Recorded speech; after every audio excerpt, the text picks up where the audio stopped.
تخيل إن الشخص اللي قدامك ده مش إسماعيل ياسين. والله زي ما سمعت كده، ده النسخة الأصلية من إسماعيل ياسين. أنا جاي النهاردة عشان أصدمك وأقولك إن الضحكة اللي كبرت عليها، الأفلام اللي حفظتها كلمة كلمة، الإفيهات اللي لحد النهاردة بتستخدمها في حياتك اليومية، كلها مش أصلية زي ما أنت فاكر. إسماعيل ياسين اللي اتوصف طول السنين إنه أيقونة الكوميديا المصرية، بيطلع مش مجرد فنان عظيم زي ما تربينا. الحقيقة أصعب من كده بكتير. الحقيقة إنه كان نسخة طبق الأصل من ممثل فرنسي عالمي اسمه فرنانديل. طيب مين هو فرنانديل ده؟ فرنانديل مش أي حد، ده كان نجم شباك فرنسا وأوروبا كلها، ممثل عالمي، مخرج ومطرب. بدأ مشواره من أوائل الثلاثينات، يعني قبل إسماعيل ياسين بسنين طويلة. أول فيلم لفرنانديل كان سنة 1931 وحقق نجاح ساحق اسمه أون بيرج بيبي، في الوقت اللي كان إسماعيل لسه شاب عنده 19 سنة بيحلم يبقى مطرب زي محمد عبد الوهاب. لكن النصيب خد إسماعيل لطريق تاني سنة 1935 لما بدأ في فن المونولوج، وساعتها كان فرنانديل بقى أيقونة الكوميديا في فرنسا. والصدمة إن اللي خلاه مشهور هو نفس اللي خلى إسماعيل مشهور بعدين. فرنانديل اعتمد على شكل بقه الكبير، ضحكة مميزة جدا، وحركات جسده الكوميدية، ومعاها كان بيقدم اسكتشات غنائية تشبه المونولوج عندنا. وكان طبيعي إن أفلامه توصل مصر، لأن السينما الفرنسية وقتها كانت بتتعرض عندنا وفي شمال أفريقيا كمان. وهنا يجي دور أبو السعود الإبياري اللي اكتشف إسماعيل ياسين. شاف إن إسماعيل هو النسخة الأقرب لفرنانديل، فدخله السينما بنفس الطريقة، بنفس الضحكة، بنفس الحركات، وحتى بعض المشاهد اتنقلت بالحرف. تعال نراجع سوا.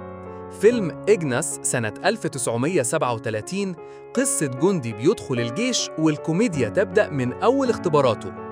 بعدها بسنين إسماعيل يعمل إسماعيل ياسين في الأسطول بنفس الروح ونفس المواقف. فيلم كوافير بور دامز، البطل فيه بيبدأ حلاق للحيوانات ويحلم يبقى كوافير للسيدات. إسماعيل يعمل فيلم كامل بنفس الفكرة اسمه حلاق السيدات. فيلم رافائيل لتاتوي لفرنانديل اللي فيه بيعمل دور توأم، إسماعيل يكررها في إسماعيل ياسين في الطيران.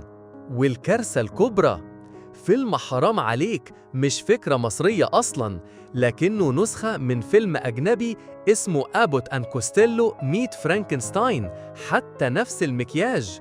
يعني يا جماعة اللي كنا بنعتبره إبداع مصري خالص كان مجرد إعادة تدوير لأفلام غربية. بس الغريب إن الموضوع ما وقفش عند فرنانديل. إسماعيل كمان اقتبس من أساطير زي شارلي تشابلن ومن الممثل الأمريكي لو كوستيلو اللي اشتهر بحركات الخوف المبالغ فيها، اللي هي نفس الحركات اللي شفناها في أفلام إسماعيل مع عبد الفتاح القصري، الصراخ، هز الرجلين، الصوت المبحوح. وهنا لازم نكون منصفين، إسماعيل برغم الاقتباس كان مجتهد وقدر يحط بصمته الخاصة اللي حببت الناس فيه. هو اللي عمل سلسلة كاملة باسمه، هو اللي لبس دور الست، وهو اللي خلى المصريين يضحكوا من قلبهم رغم إن الأصل مش عنده. لكن قارن كده بينه وبين النسخة الأصلية.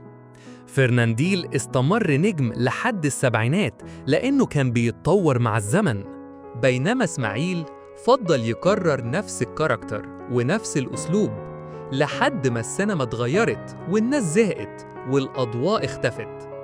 والمفارقة الغريبة إن المصريين اتعرفوا على فرنانديل في الخمسينات من فيلم عالمي شاركت فيه سامية جمال معاه اسمه علي بابا والأربعين حرامي. يعني كأن القدر بيقول لنا بصوا النسخة الحقيقية أهي. السؤال هنا، ليه كنا بنعمل كده؟ ليه السينما المصرية فضلت تستورد وتقلد بدل ما تبتكر؟ الإجابة للأسف بسيطة، السينما عندنا وقتها ما كانتش بالتطور الكافي، ما كانش فيه أدوات ولا دعم يخلينا ننافس عالمياً، فكان الحل إننا نقلد اللي ناجح. وده مش بس في إسماعيل ياسين، هند رستم طلعت نسخة مصرية من مارلين مونرو، الطفلة فيروز طلعت نسخة من شيرلي تمبل، والقايمة طويلة. لكن مهما كانت الحقيقة صدمة، برضو إسماعيل ياسين جزء من وجداننا، أيقونة زرعت فينا الضحك، حتى لو كان الضحك ده مقتبس من فرنانديل. ولحد النهاردة لما نفتكر إسماعيل ياسين ونشوف ابتسامته هنضحك، حتى وإحنا عارفين إن الضحكة دي مش أصلية، لكنها ضحكة شكلت طفولتنا. المهم كانت الحقيقة وراها قد إيه تفاصيل صدمة، هيفضل إسماعيل ياسين رمز للضحك البريء في قلوبنا. الراجل ده ضحك أجيال كاملة وخلانا ننسى همومنا، حتى لو كان وراه إلهام أو تقليد من نجوم بره، لكنه حط بصمته الخاصة وصنع شخصية محفورة في تاريخ الفن المصري والعربي. رحم الله إسماعيل ياسين وأسكنه فسيح جناته، هيفضل دايما جزء من ذكرياتنا الجميلة. عيني علينا يا أهل الفن، يا عيني علينا ناكل أرض ونشبع زن وقال عنينا، يا عيني